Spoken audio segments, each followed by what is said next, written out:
Sheesh. Episode 11. How are we doing, Highway Rivals family? Back today, just me and Nate again today. Obviously, we took a little bit of a break, so there's been a bunch of stuff going on in the sports world. We're going to hit on a lot today. It's going to be a longer episode today. Hopefully, we can get some good clips out of this. Nate, how are we feeling to be here today? Feel good. Episode 11. It's been a few days since we dropped. Got a lot of action in the playoffs. Yep. More movement in the college world. So, Yeah, first, I know me and Nate definitely want to send out a prayer to Laurel County. Got knocked out by that tornado, that bad weather the other day. The state of Kentucky's had some really bad weather this year. Yeah. So just shout out, Laurel County. I hope they can recover well and everything. We know Reed Shepherd's from there, notable person from there. So hope everyone is okay in Laurel County and can get everything back, fair and square how it was before. We're going to first hit on the Ali Khalifa situation at U of L. Around middle of last week, around Wednesday, we saw reports coming out that the NCAA will not grant him another year of eligibility. As a Louisville fan, this obviously sucks because he was going to be a key piece for us. Nate, just, what is it kind of saying about the NCAA if they're not going to give him another year, but we know other players have played longer? Yeah, it's kind of a weird situation. I'm not, you want to elaborate on, his situation, his college career? So out of high school, he went to, a prep, which is, it's not JUCO. Like IMG? No, because that's, a high school prep. It was, a college preparation program that he was in, and that used up a year of his eligibility. And then last year, the reason he didn't play, he filed for the medical red shirt. And the NCAA is basically telling him, that medical red shirt doesn't matter. We're not granting you another year to play. So that's kind of more so what I'm asking is, in his situation, we know, there's been college football players that tight end at Miami, played 8 years in college, used up 3 medical red shirts. Yeah. Do you think it's a bit unfair in his situation that they're not going to allow that, even though, his first year in college wasn't spent at, a big program or anything like that? It was a preparation school. Yeah, maybe it is unfair in ways, but I think the NCAA has to come up with a better evaluation process. I agree. I think that they have to set a standard. They can't just kind of decide on the person. I feel like everybody's situation is different, but I feel like there has to be guidelines with each person, how long they can play. Medical records, where they've played, where they've come from. I think all that needs to matter, as well as age. Because there's a lot of dudes playing with kids now. Well, he's only 23, so it's not the craziest thing we've seen. I would agree if he was 25 going on 26 going into next year, that would be something that I'd have a lot more understanding of. But in his current situation, I don't understand why the NCAA is giving us problems. I know that in the groups that I'm in on Facebook and whatnot, Louisville fans are pissed because it just kind of always feels like NCAA versus us. And, that's probably not the truth, but this does suck. When you look at our roster, if you completely cut him out, we'd still be a good team, but to have that size and that depth would help a lot. I think that's why you guys went out and got a kid like Reese Potter. Injuries are going to happen. Pryor's coming off tearing his ACL. We needed that size, that rotational depth.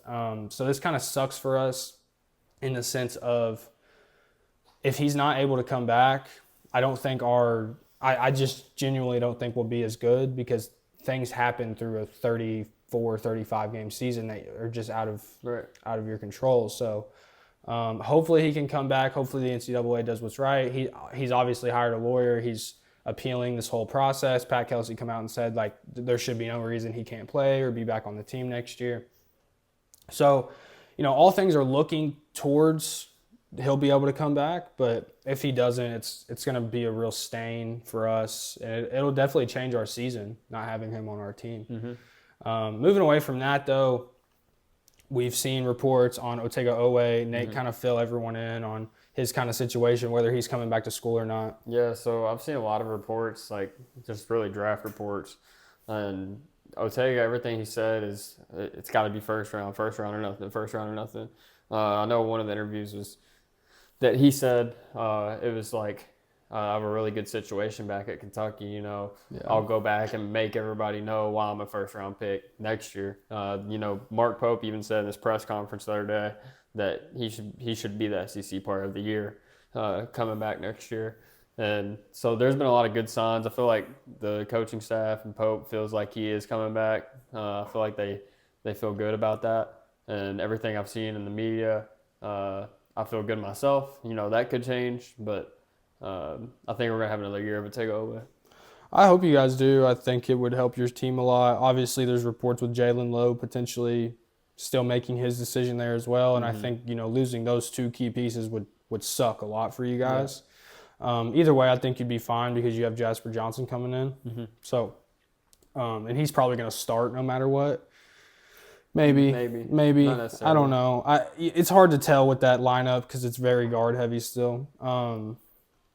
But you guys need Owe to come back. He's good enough to be a first-round talent, but like we've said on this like I've said on this podcast before, it's hard to imagine when you combine his age and his lack of shooting ability that he's a bona fide first-round pick right now. Yeah.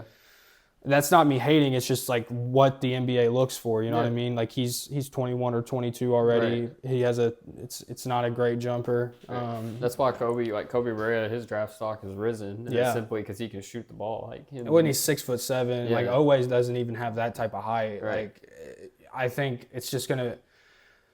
Owe needs to take his money at UK and stay for another year and see if you can build a legacy there. He'll be an NBA player no matter what, but I think he needs to get out of this mindset of like first round or nothing. It's like when we were kids and we were playing sports, it's D1 or nothing. Right. You learn pretty quick. Like that's not, you know what I mean? That's not really anyone's reality other than the 1%. And when you're talking about the 30 picks in the first round, that's not even like 1%. That's like 0.000, right? So. I hope, you know, he gets whatever he wants out of it, though. I think he's good enough to be an NBA player, but he does need to get a better jump shot. And for the NBA, I don't even know. Like, I was thinking about this with him. I don't know a team that he goes on right now that, like, he's an instant contributor. Like, not in the league. Like, you know what I mean? See it. Yeah, I mean, he really doesn't shoot a lot of threes. I mean, at the beginning of the year, he did. I do feel like there was an injury that altered his shooting. But I feel like I know he like hurt his shoulder or something, didn't he? Yeah. Yeah, he's shooting the ball better. I just don't think it's gonna be enough this year consistently in the combine. But I think next year he's gonna prove that. Yeah. So we'll see. Yeah, I mean, I hope he's able to come back, but we'll get off of that for a second. We do want to hit on PGA real quick because we saw this PGA Championship is very weird because a lot of the players are upset about where it's being played this year. We've heard Scottie Scheffler say something. Rory said something, John Rahm. We saw Scotty have to play out of a divot earlier in the tournament. We also saw Shane Lowry have to play out of a divot. I don't know if you saw that video of him slamming his club into the ground. Yeah, I've seen that. Nevertheless, though, it's been great golf. Obviously, the world number one is in the lead right now. I believe he's going to pull away with it. We're not going to sit on this too long. Do you think Scotty's just going to pull away with it for the rest of the day? Yeah, I don't see him giving up 3 or 4 strokes on the Sunday championship. But, you know, John Rahm made a hell of a comeback yesterday. He was playing really good. His hole 18 was not great for him. I was watching it. He did struggle kind of at the end of the back nine. But he's a really good golfer, and, like, he's one of those guys, like we're seeing, like, what's his name? Davis something. Like, a lot of these guys aren't like the bona fide stars that John Rahm is, and if there's like one person you're scared coming back, it's John Rahm right now. He's only 5 back, and if he can get some early birdies, maybe get an eagle on one of those par 5s, he can definitely make some noise. I am taking Scottie Scheffler to run away with it, though, and that'll be his 2nd win this year.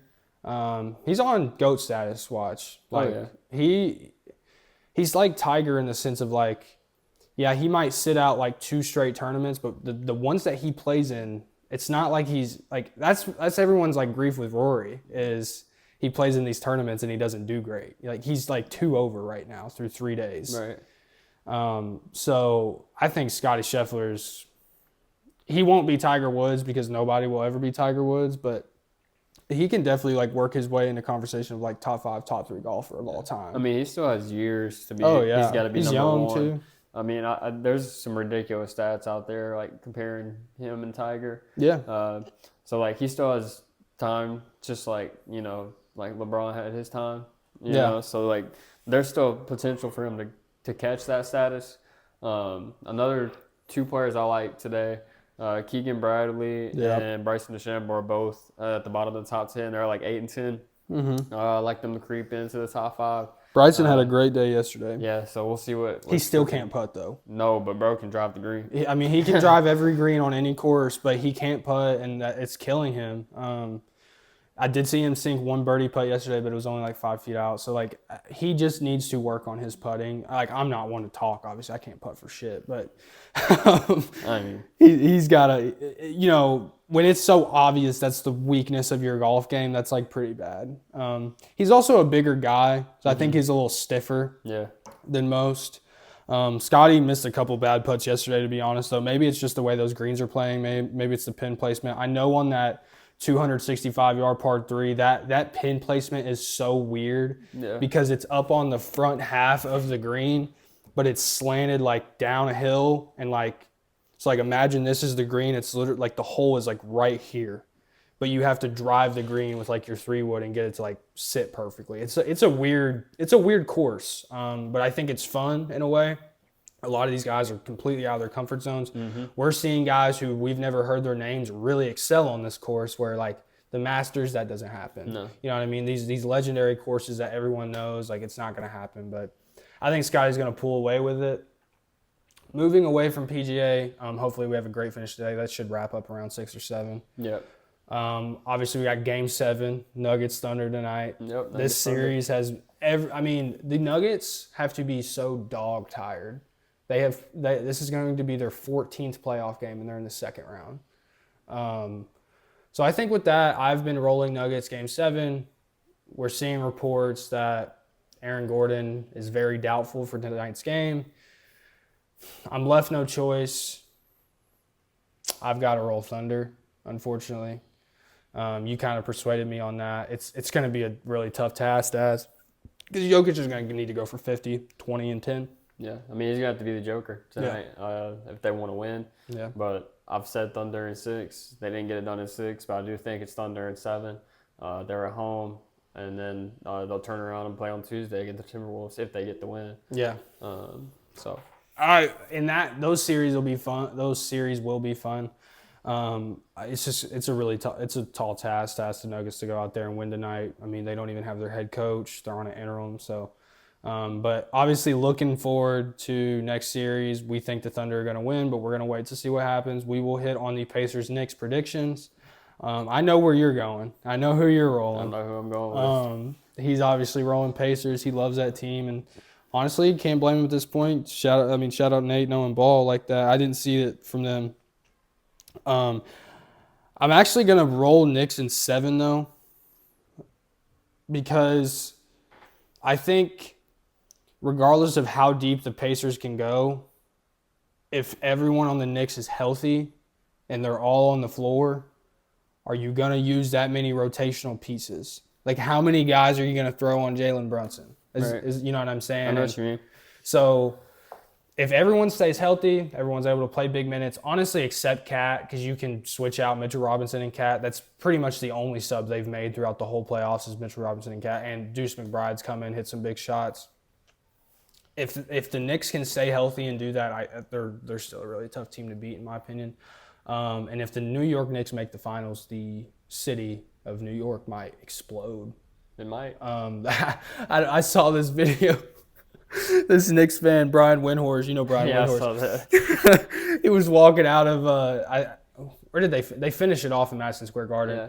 And he was walking out, and a Knicks fan caught him. He was like, "Yeah, what you think now? Knicks are back. Knicks are back." He's like, "Wow!" And then he ended up calling him a pussy. It's funny.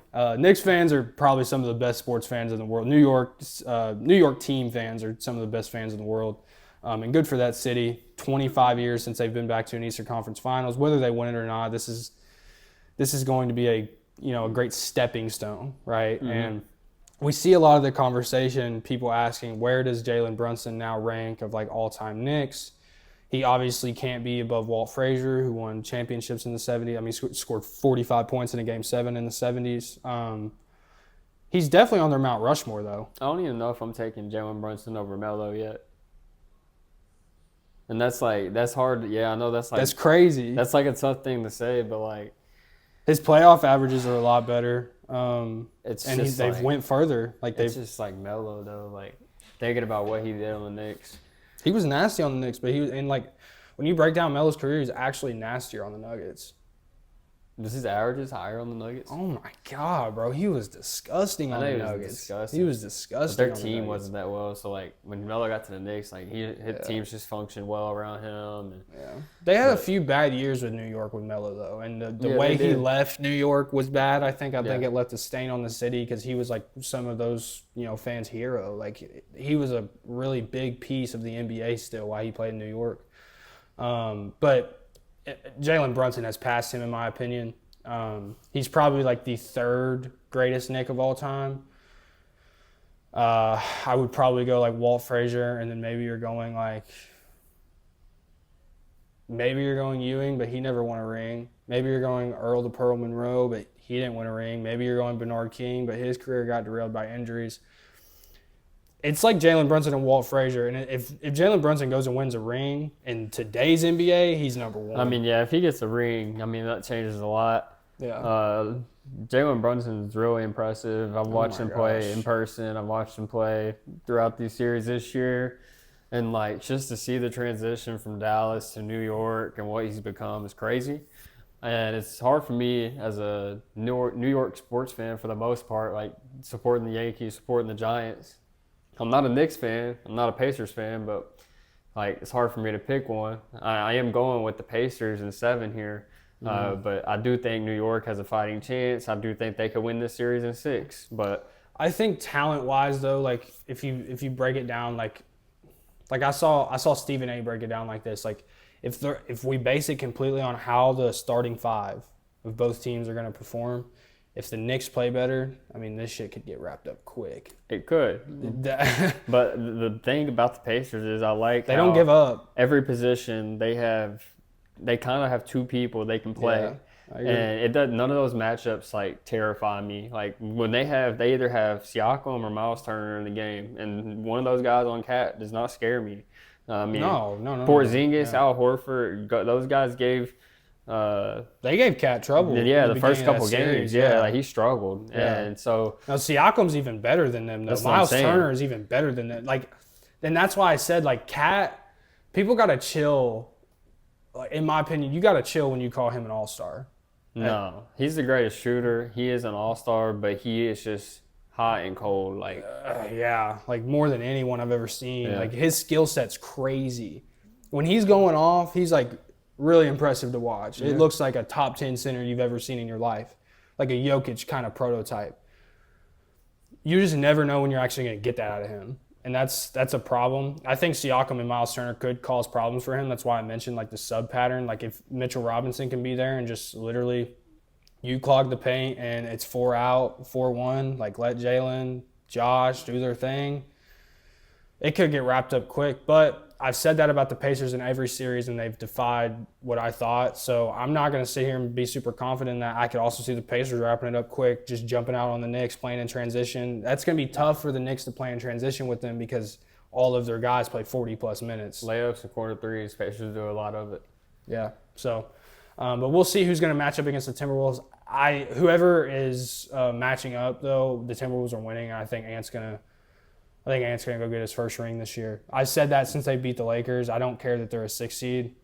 Julius Randle playing the way that he's playing, Rudy Gobert playing the way that he's playing, and Anthony Edwards being the catalyst. And you throw in Jaden McDaniels, Dante DiVincenzo, just like these guys, like they have just a solid like 6-7 man rotation that it's going to be really hard for a team like the Thunder to beat, in my opinion, because like J-Dub, like we just saw him go like 5. Julius Randle has been like crazy consistent. Mm-hmm. That is scary for like the rest of the league, in my opinion. I don't think either of those teams out east could beat the Timberwolves. Well, here's the thing. So if any team can find a way to defend Julius Randle and shut him out, it comes down to Anthony Edwards. Yeah. And then that's a series. And I like SGA matching up against Anthony Edwards when it's coming down. You think that's the matchup? That's not the one-on-one matchup, but that's the who's going to win this series for them matchup. That makes sense. And I think that SGA I think it's his time. I do think it's Ant's time too, but I think SGA has been the better player this year. He's been the more consistent player. So, I mean, Ant wasn't really even in MVP talks. Like, no. But the Thunder lose. I mean, the door's wide open. I don't think the Nuggets. It's the Thunder lose. The Timberwolves might wrap that Western Conference Finals up in 5. Like, people tend to forget this, and I can't remember his name off the top of my head. The GM that built Denver went to Minnesota and built a team to beat Denver. It's going to be really hard for Denver to ever beat Minnesota again until he's not their GM anymore. I did not know that. Yeah. Denver, their GM, the year they won the chip, he left the next offseason and went to Minnesota and built a team. And if you remember, they beat them in Game 7 that year of the playoffs, and then obviously lost to Luka. But, it's just it's going to be – that's a tough ask for Denver. Yeah. I mean, everything about this playoffs has already been hard for them. They're not making the finals. I thought that they could, but they're not. It would put Jokic at another level if they did that. Oh, my goodness. If he wins tonight, bro. Yeah, I mean, it's already adding more and more. But, like, if they go and do it, get to the finals again, then you're like, holy shit. Like, people forget, like, 3-time MVP already, 2 rings and 2 finals MVPs. 2 for 2? Like, bro. He's going to be, like, top 15, top 10 conversation. Yeah. Easily. Well, we're going to, like, segue completely into something else, something we've been talking about doing for a really long time now, which is obviously our football episodes. Yeah. I do want to hit off the screen here and pull up y'all's football schedule. We'll do Kentucky and Louisville's football schedule first. You'll predict your record, and then... I'm not looking forward to this. There's been some tough conversations in the Kentucky community this week, and I'm not excited. Well, what's being said? Team. I mean, there's not a lot being said. That's the scary part. Nobody really knows shit about our football team. Toledo is one of the best teams in their conference. That's our first game of the season. And if we don't win that game, our fans are going to be checked out, bro. Oh, yeah. So, yeah, Nate, run through this with the viewers. See who you think is going to, end the year off with a record. All right, so the first run-through I'm going to do is going to be very open-minded. The second run-through is going to be very what I think. So, Toledo should be a win. Ole Miss, home game. We're going to win. Eastern Michigan, we're going to win. That's 3-0. All right, then we have South Carolina. We're going to lose that game. Georgia, we're going to lose that game. Texas, we're going to lose that game. Tennessee, we're going to beat the Vols. Auburn, we're going to lose that game. Yeah. Florida, we own Florida. DJ Lagway? Fuck Gators. Tennessee Tech, we got Tennessee Tech. We'll lose to Vandy again. I don't know why we do that, but we will. They got Pavia coming back. And then we're going to beat Louisville this year. We're not doing it 2 years in a row. Not happening. So 7, that was 8-4. No. So we have, we got, Go down, yeah. We got 1, 2, 3, 3-1, 3-2, 3-2, 3-3, 4-3, 4-3, 4-4, 5-4, 6-4, 6-5, 7-5. 7-5. So 7-5 is my hopeful schedule review. So now here's my real schedule review. I think we're going to lose to Toledo. I really do. I think we're going to lose to Ole Miss, and then I think we'll beat Eastern Michigan. I think we'll start out 1-2. I think we'll play South Carolina tough. And Lenore Sellers is going to be a dog this year. And we'll probably lose the game.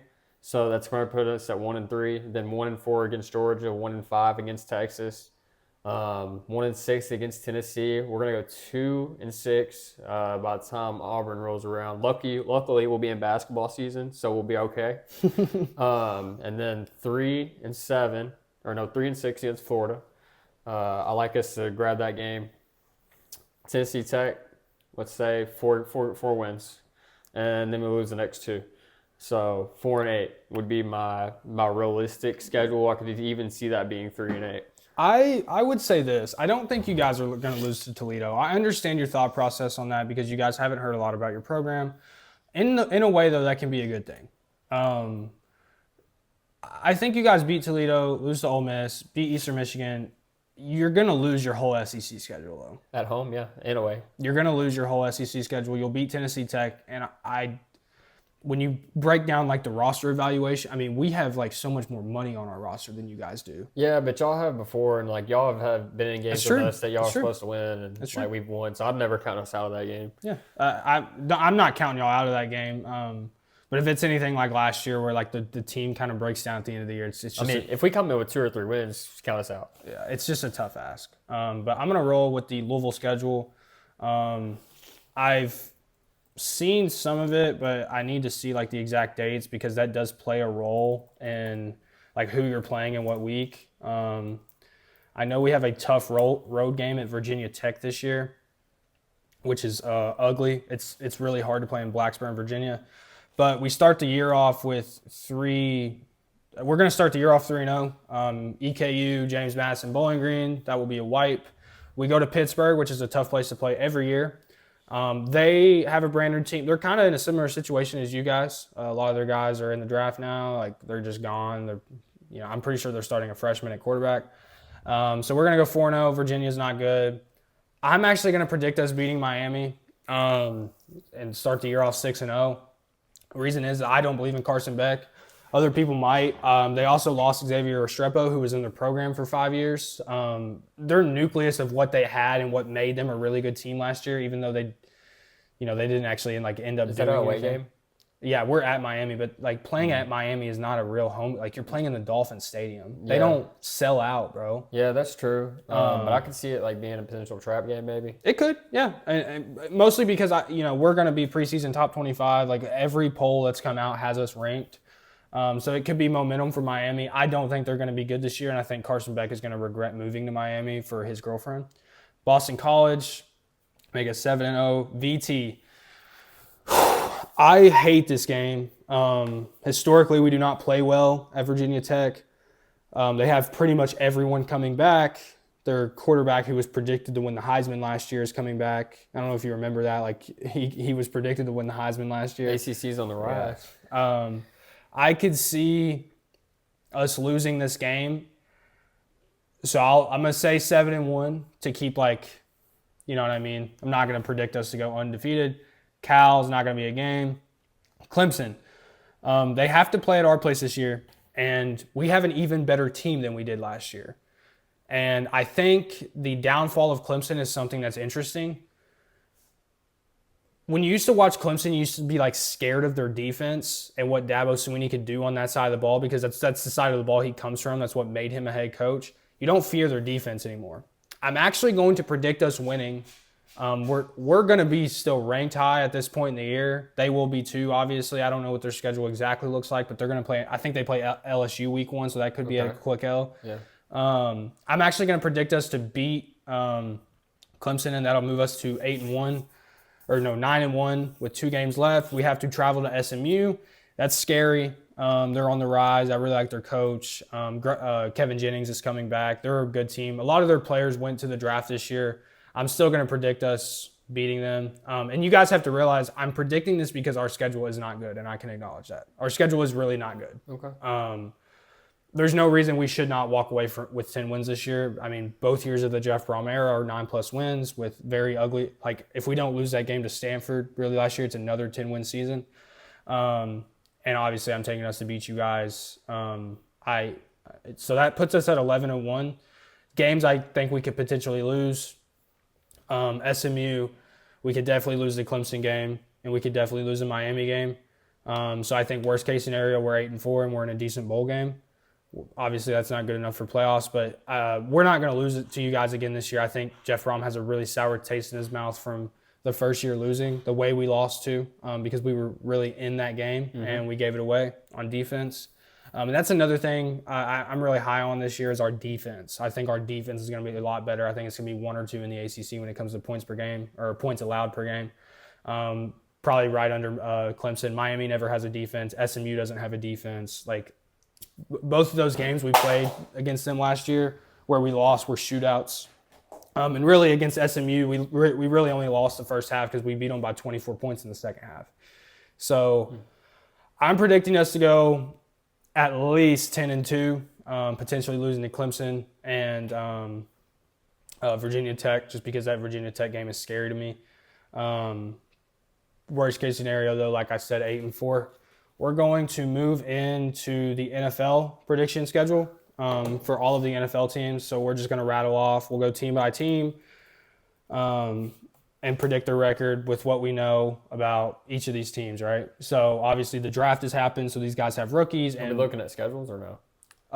No, because that'll take a little bit too much time. We'll just kind of go, well, yeah, we might as well. Let's do the schedule.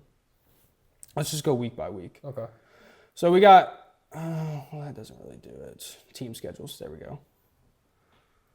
So we'll do Ravens. I think the Ravens are just honestly going to be right back where they were. So we got Colts, Cowboys, Commanders.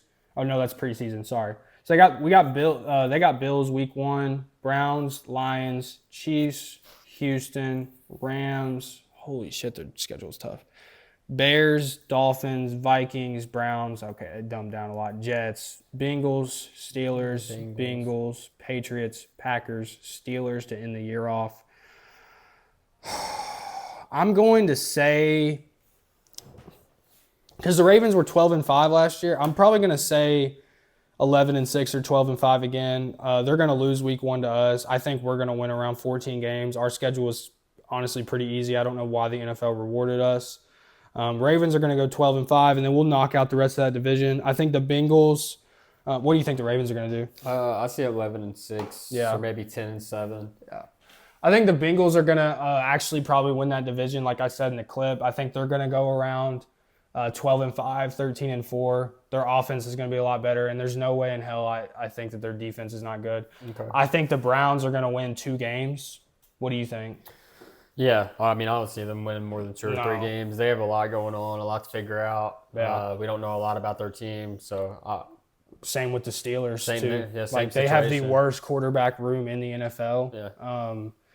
I think they need to sign Aaron Rodgers, or this could be a 2 or 3 win season also for them, and that would really dumb down this division.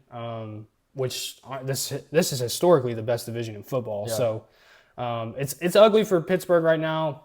Sorry, Trent, but you guys are in a really bad situation unless you guys are going to go pick up A-Rod. And then we're going to move to the AFC East. Dolphins, Bills, Patriots, Jets.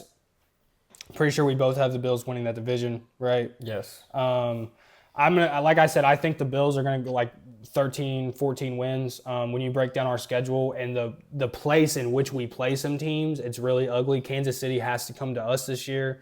And most people are predicting their downfall this year. So I'm going to go 14-3. What do you got for the Bills? Yeah, I think they can win 12, 11 games. Okay. I think they might drop a few that you don't expect. We usually do. We usually do. And you never know, weather, things like that could affect the Bills and the schedule and the games. Snow. So, yeah. Looking at these other teams, Dolphins, what do you think they're going to do this year? They could have a bounce back. I could see them squeaking their way into the playoffs with obviously like teams like the Browns and the Steelers. Like, there's not going to be – I think the AFC is going to be a lot worse than the NFC this year, actually. I think the NFC got a lot stronger through the draft and through younger quarterbacks getting better. I would say max amount of wins the Dolphins could get is 10, but I'm honestly going to predict them to go 8-9 because they have to play us twice and they have to play – all these teams are cold weather teams and they have to play each of these teams twice, and that sucks for the Dolphins. Yeah, so here's what I'll say about this division. The Dolphins, Jets, I'm not high on. I do think the Dolphins could sneak in. My sleeper team in this division will be the Patriots just because their new coach, Mike Vrabel, what they've brought in, had a good draft. Potentially, maybe they have a good year. Not expecting a lot year 1, but we'll see. Yeah, 100%. I would predict the Patriots to go anywhere from 9-8 to 10-7. They have like a last place schedule from last year. The Jets are going to be awful. Awful. Like awful. I don't know what made them think Justin Fields. I'm a believer in Justin Fields, but in the same way that I'm a believer in him, I can also realize that this is not a position he should be in. He's a Georgia boy. Hot weather. Even playing in Pittsburgh last year was a struggle for him, and I think that's why Tomlin took him out after 4 games. He was like, well, it's just like ultimately we might be winning these games, but it's not the way we want to win the games. He's been put in shitty situation after shitty situation. You go from the Bears, the Steelers, to the Jets. It can't get any worse than that. It cannot get any worse for him. AFC South, I predicted the Jags to win this division. I know me and you were both pretty high on the Jags, actually. Yeah. We both believe in them.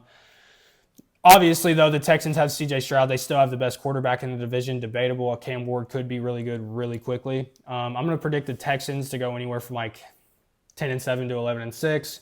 The Colts are probably going to be the last place team because we don't know what their quarterback situation is. The Jags, I have winning this division. I think they could win 12 wins off the basis that their first 6 games of the year, they could go 6-0. They have a very easy schedule at the beginning of the year. The Titans, they actually play a tough schedule for whatever reason. I've been watching a lot of Colin Cowherd, and what we're going to do is at the end of this, we'll do like our playoff teams, and we'll do like who we think is going to like win the AFC and things like that. And then we'll make I've made my Super Bowl predictions in the clip, but we'll redo it. Nate, how do you feel about the AFC South? Yeah, I think it could be the Jags or Texans division to win. Yeah. The Colts, I really have no idea what they're going to look like. I hope AR is able to be AR and maybe do something. He's had a rough couple of years. There's been a lot of questions in the locker room about him. All I have to say about him is 8 for 24, 3 picks, and 77 yards. Yeah, and came out on a 3rd down to put Joe Flacco in the game. But, yeah, I think I really am high on the Jags. Like I said, I like their schedule. I like Liam Cohen, too. Yeah, I do like Liam Cohen. Duval. So, I'm going to take them to win this division. I'm going to take the Colts coming last in this division. I think the Texans and Titans can fall in between. Excited to see what Cam Ward's going to do. I am excited to see what Cam Ward's going to do. So there's 3 teams that don't have a single primetime game. It is the Titans, the Saints, and I believe the Browns, actually. Those are the 3 teams that have no primetime games. They're all Sunday 1 o'clock games, Sunday 4:25 games. Good.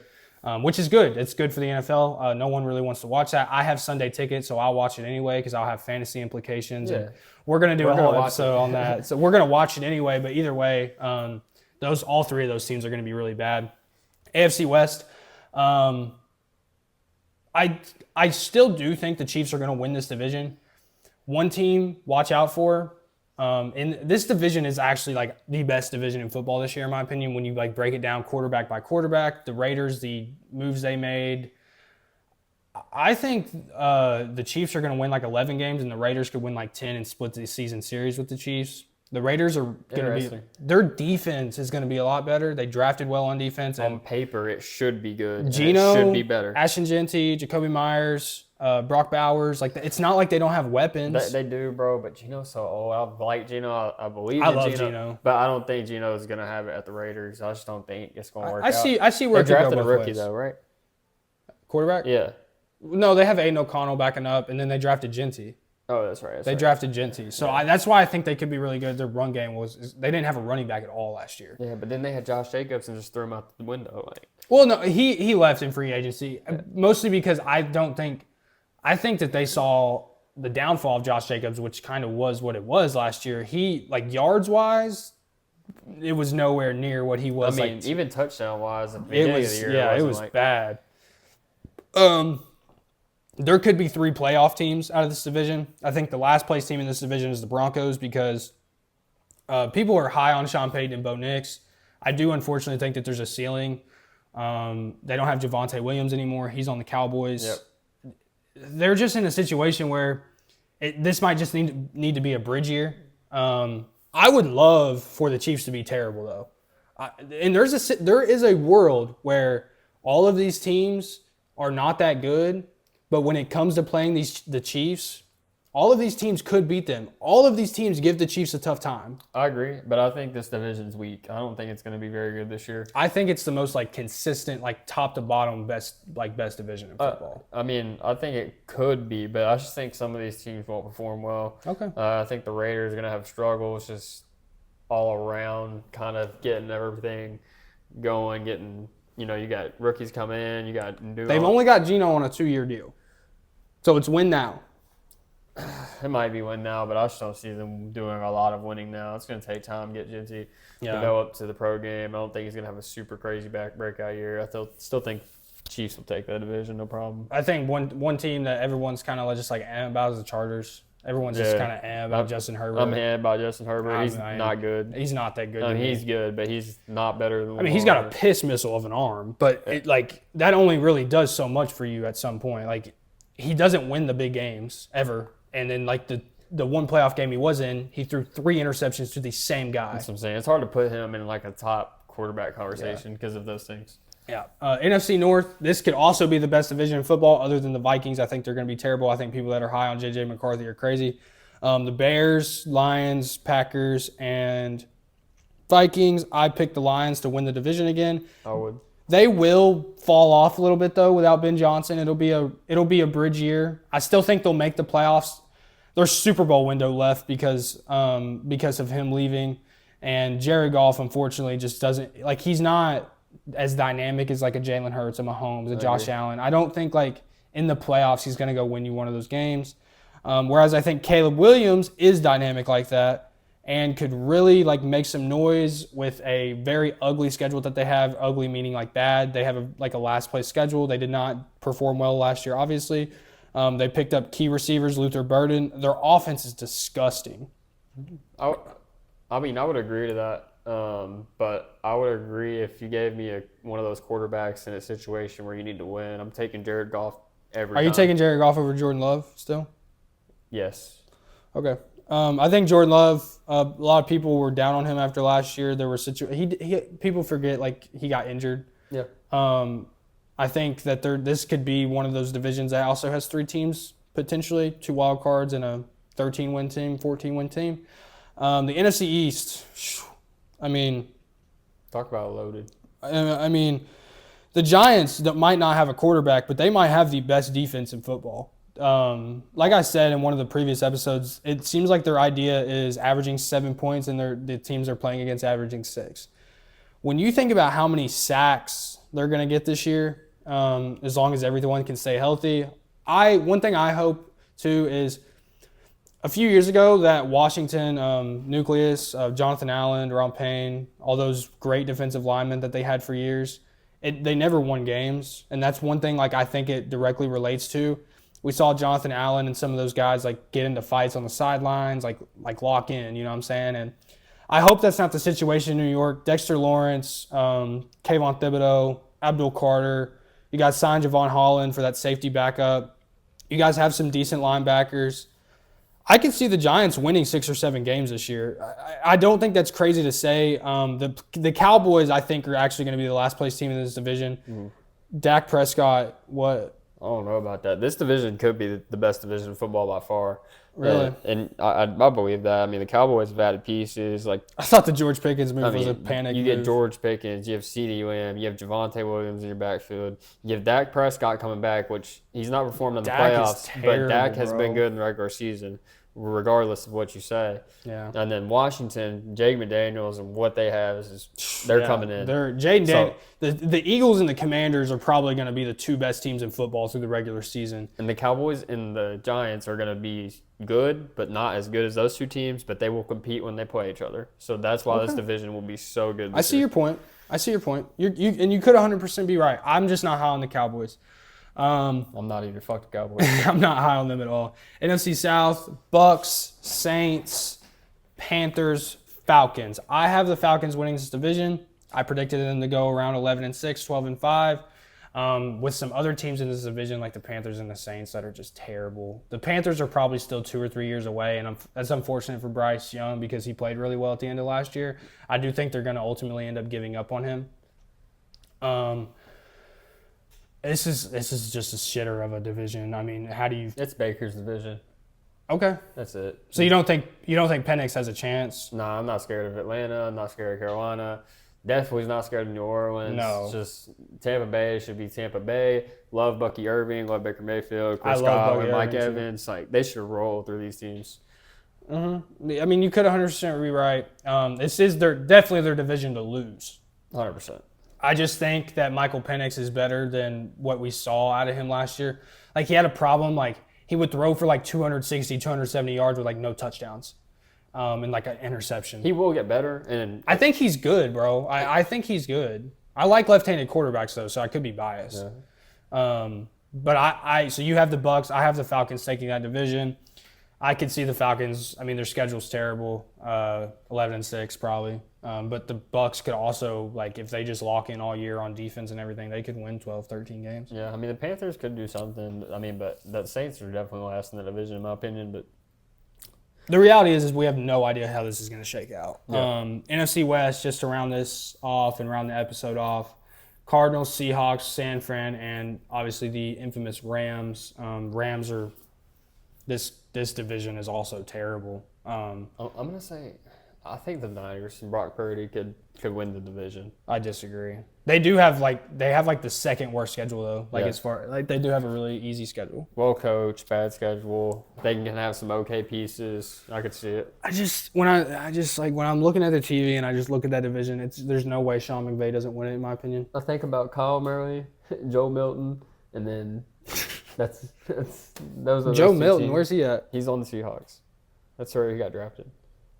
Yeah, but they're playing Sam Darnold. Oh yeah. Yeah. So people are high on, like, Colin Cowherd is high on the Seahawks. I am not. I do not believe in Sam Darnold. DK's gone. He's in Pittsburgh too. They're just gonna have defense. Maybe that might be it. I don't believe in the Seahawks. I don't either. I don't believe in the Cardinals. I think it's about time for Kyler Murray to be a backup. He's not. They had that run to Christmas, and that was it. He's just not that good. No, he's not that guy. I mean, they will be okay, but, like, they're never going to be a team where you're like, oh, they can win a playoff game. Oh, they can win 2 playoffs. No.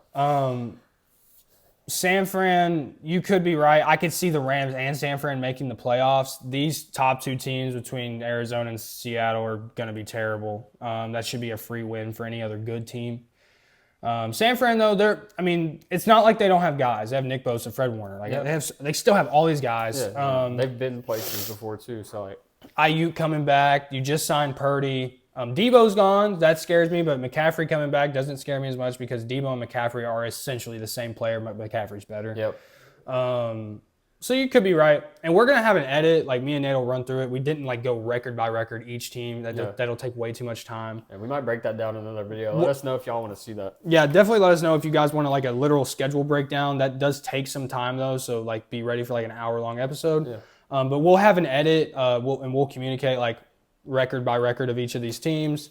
It'll just take too much time to get through. But that kind of wraps up what we wanted to hit on today. Stay tuned for that 3:30 game on ABC between the Nuggets and the Thunder. Game 7. It's probably going to be a great one. Nate, you got anything before we get out of here? No. Pacers in 6. Thunder in 6. Yeah, we'll see what happens. All right. Well, it was fun, guys. We love you guys. See you guys. Peace. Oh, man. How long was that?